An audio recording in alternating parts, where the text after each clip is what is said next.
All right, sorry about that. I decided to just make it the second part here. So the next clip I'm going to show you is really the one clip of Robert Jensen that I think throughout the one clip in the entire movie, in fact, that uh, really got under my skin. And I'm hoping that I'm going to show the clip, and then I'm going to hopefully break it apart, because this should really piss you off. Okay, this should piss off anybody. It should. I mean, it really should. This clip is, well, here it is. Take a look.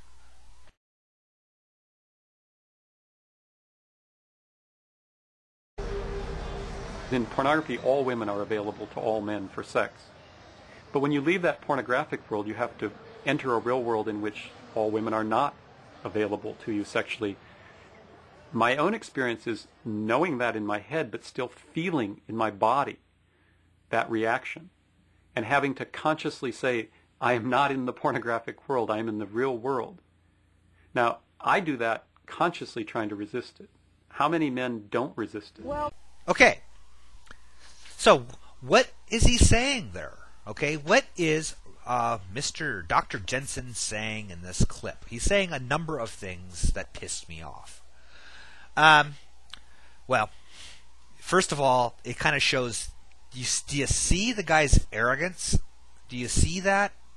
You know, it's I don't know.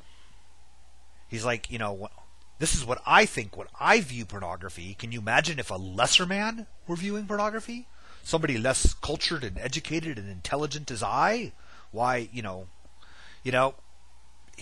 that right there pissed me off. That's one big thing right there. But the second thing is about it, I actually kind of like it. I enjoy when I'm dealing with creationists, or when I'm dealing with 9/11 truthers or anything like that. When they make some statement, or now anti-porn feminists, when they make a statement that really paints themselves into such a corner that it's kind of like this, they paint themselves into a corner where they're saying, wow, so you're either a fucking liar, right? Or you're a sleazy asshole. Which is it? Are you a liar or are you an asshole? And he did this brilliantly in this clip, and I want to explain what I mean by that. First of all, again, I'm honestly taking the first thing. I think this was the attitude that I got in his book on pornography. That really the same exact statements. He tries to relate it all to himself. In other words, he's trying to make a sweeping statement on, all of the lesser men in the world, but he's attempting to avoid criticism, I think, for huge generalizations by relating it to himself. It's like I'm going to call you a shithead, but rather than face the repercussions of calling you a shithead, I'm going to kind of imply that I myself am also something of a shithead too. Not as much as you, but something else as one. He does that a lot.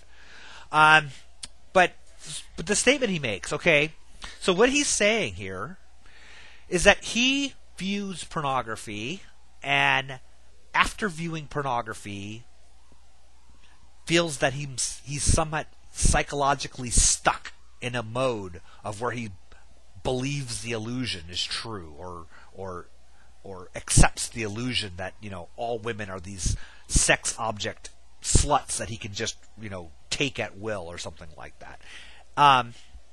And again, if he were a lesser man, why, he would probably go out and commit rape right there if if he was a lesser man.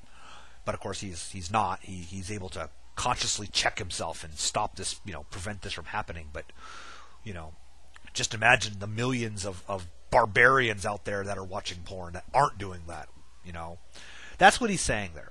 But I would think that this is, if he's telling the truth, which I don't believe he is, but if he's telling the truth about how he feels when he views pornography, this should scare the fuck out of all of you out there, women that are out, that are anywhere near this man, colleague, whatever, fucking run.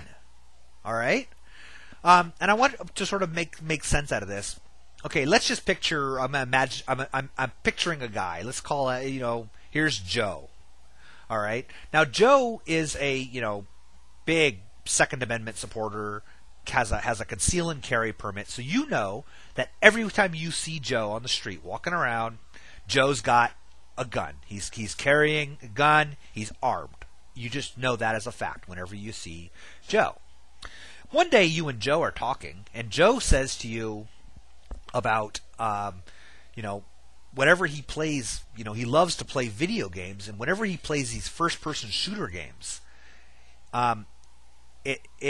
the mental image of just walking around blowing people away sticks with him, and he actually has to consciously stop himself when he gets out on the street because he sees somebody and he just wants to pull his gun out and shoot him, right? And he has to actually check himself to realize, wait, I'm not in the video game anymore. I'm in the real world. Now, you're gonna tell me, wouldn't that scare the fuck out of you? Wouldn't you think, oh shit, man, I'm crossing the street and going the other direction when I see Joe coming? Because who knows, What if he forgets to check himself? What if he's had a drink or two? What if whatever happens and he's been playing these video games and he just admitted to you that he has a hard time distinguishing between the reality and the fantasy? Right?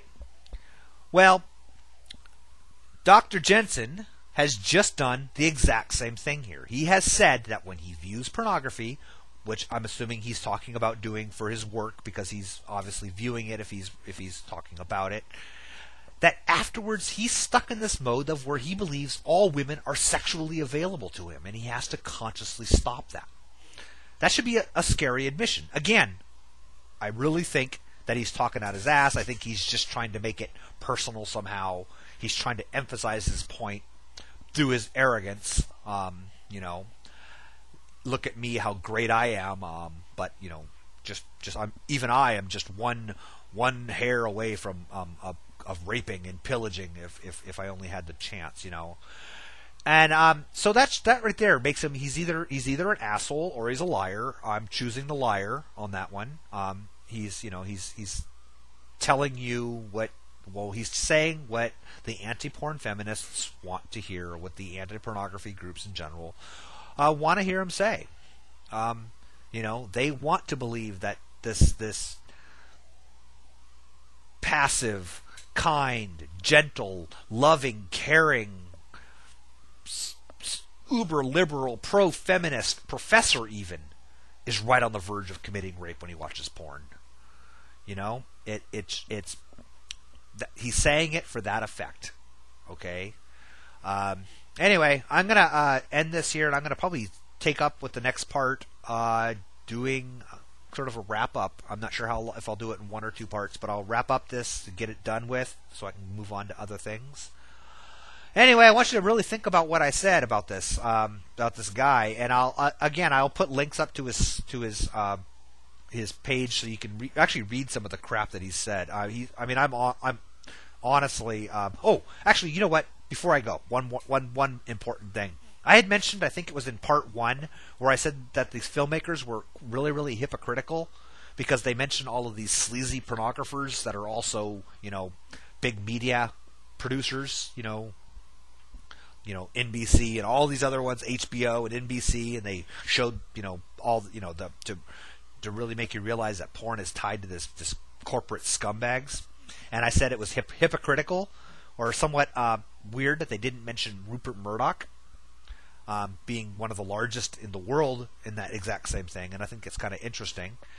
It even got more interesting because I found an essay by Gail Dines and Robert Jensen about pornography, where they specifically identify in that essay Rupert Murdoch as the worst of them all. And yet he's not mentioned in that documentary. I would love to see where their funding's coming from for the documentary. I'd love to see some kind of explanation as to why he wasn't specifically addressed in that. Anyway, but now I thought when I first said that, I thought, well, I guess it's possible that they didn't know that Rupert Murdoch was going to be. Maybe they didn't research, that, and they didn't know. But now I know they know. So I don't know what that means. I don't know what maybe there's no conspiracy there, but it's It's suspicious if anybody else sees that. Anyway, all right, I'm done.